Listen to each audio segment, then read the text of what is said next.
Hurricane Matthew, Jamaica on severe weather alert as the storm strengthens.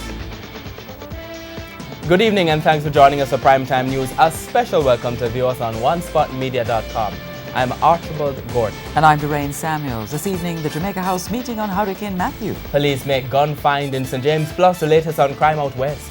Then Agriculture Ministry raises alarm about a cocoa plant disease. In the business day, JMMD finally granted a banking license. There's also sports commentary and weather in this newscast. But before the break, the feedback question. We're asking what, if any, preparations are you making for Hurricane Matthew? Share comments online, facebook.com/Television Jamaica, and tweet us at Television Jam.